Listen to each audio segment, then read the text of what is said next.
Assalamualaikum warahmatullahi wabarakatuh. Perkenalkan, nama saya Sukma Sejati Mulia Robani. Di sini saya akan menjelaskan tentang penelitian saya, yaitu judulnya Hubungan Stres Akademik Terhadap Kualitas Tidur pada Mahasiswa Tingkat Awal Terapi Okupasi Universitas Indonesia tahun 2025. Lalu kenapa saya memilih judul tersebut? Ini saya jelaskan di latar belakang.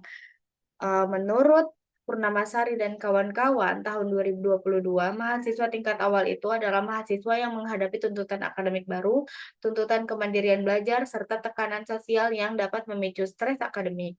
Lalu menurut Huang dan kawan-kawan, tahun 2024 juga menjelaskan bahwa stres yang tidak terkelola itu berdampak pada kesehatan fisik dan mental, termasuk mengganggu kualitas tidur yang berperan penting dalam konsentrasi, memori, dan performa akademik. Nah, penelitian sebelumnya juga menunjukkan bahwa adanya hubungan negatif yang signifikan antara stres akademik dan kualitas tidur, terutama pada mahasiswa kesehatan. Namun, penelitian khusus pada mahasiswa terapi okupasi di Indonesia ini masih terbatas, sehingga saya memilih untuk meneliti di bidang kesehatan, yaitu pada mahasiswa terapi okupasi di Universitas Indonesia. Lalu rumusan masalah pada penelitian ini adalah apakah terdapat hubungan antara stres akademik dan kualitas tidur pada mahasiswa tingkat 1 terapi okupasi UI angkatan 2025. Lalu ada hipotesis penelitiannya, di mana hipotesis 0 itu tidak terdapat hubungan yang signifikan antara stres akademik dengan kualitas tidur pada mahasiswa tingkat 1 program studi terapi okupasi Universitas Indonesia angkatan 2025. Dan hipotesis satunya, terdapat hubungan yang signifikan antara stres akademik dengan kualitas tidur pada mahasiswa tingkat 1 program studi terapi okupasi Universitas Indonesia angkatan 2025. Nah, lalu ada tujuan penelitian. Tujuan penelitian itu ada dua, yaitu tujuan umum, di mana tujuan umum itu untuk mengetahui adanya hubungan antara tingkat stres akademik dengan kualitas tidur pada mahasiswa tingkat 1 program studi terapi okupasi Universitas Indonesia angkatan 2025, dan tujuan khususnya mengetahui tingkat stres akademik mahasiswa tingkat 1 program studi terapi okupasi Universitas Indonesia angkatan 2025.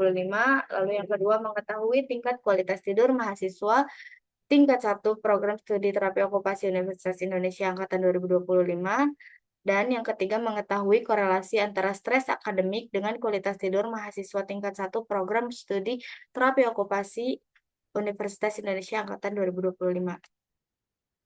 Nah, metode penelitian ini yaitu populasinya mahasiswa tingkat 1 program studi terapi okupasi Universitas Indonesia angkatan 2025 dengan desain kuantitatif korelasional dengan pendekatan cross-seksional, dan instrumen yang dipakai di penelitian ini adalah PSS-10 dan PSQI, di mana PSS-10 itu untuk mengetahui stres akademiknya dan PSQI untuk kualitas tidurnya.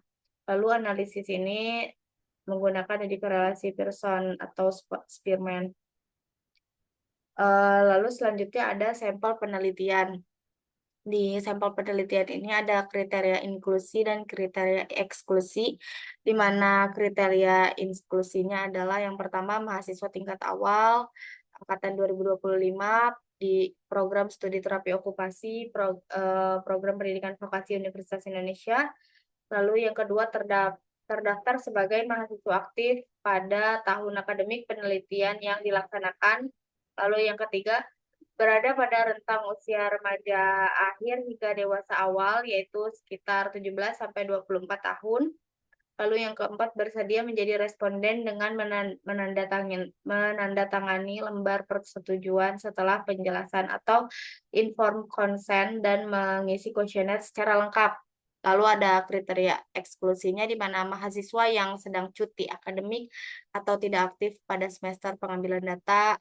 Yang kedua, mahasiswa yang melaporkan memiliki diagnosis gangguan tidur kronis, misalnya insomnia primer, sleep apnea, atau gangguan psikiatri berat yang sudah terdiagnosis sebelum studi berdasarkan pengakuan diri atau self-report.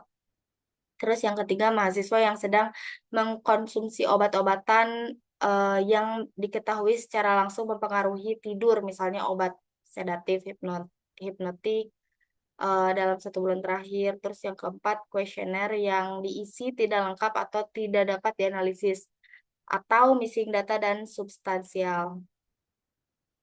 Nah, selanjutnya ada sampel penelitian. Jadi, sampel penelitian ini tuh perhitungan sampelnya menggunakan rumus Slovin di mana N sama dengan N, di mana jumlah sampel minimal sama dengan jumlah populasi per 1 ditambah jumlah populasi tersebut, lalu dikali dengan tingkat kesalahan atau margin of error yang ditoleransi. Jadi sehingga hasilnya yang sudah dihitung itu dari 145, jumlah sampel minimal yang dibutuhkan adalah 107 responden gitu. Dan hasil yang diharapkan ya, penelitian ini diharapkan mengidentifikasi tingkat stres akademik dan kualitas tidur pada mahasiswa tingkat 1 atau tingkat awal terapi okupasi UI, serta membuktikan hubungan negatif yang signifikan antara keduanya. Mahasiswa dengan tingkat stres tinggi diprediksi memiliki kualitas tidur yang lebih buruk, ditandai dengan gangguan tidur, durasi terbatas, serta latensi tidur yang meningkat. Temuan ini diharapkan memberikan dasar ilmiah untuk merancang program pendampingan edukasi, kesehatan tidur, dan manajemen stres bagi mahasiswa baru, serta menjadi referensi bagi pengembangan strategi promotif preventif dalam lingkungan akademik terapi okupasi. Nah, ini daftar pustaka yang saya gunakan di PowerPoint ini. Dan sekian dari saya, mohon maaf bila ada kesalahan. Terima kasih. Wassalamualaikum warahmatullahi wabarakatuh.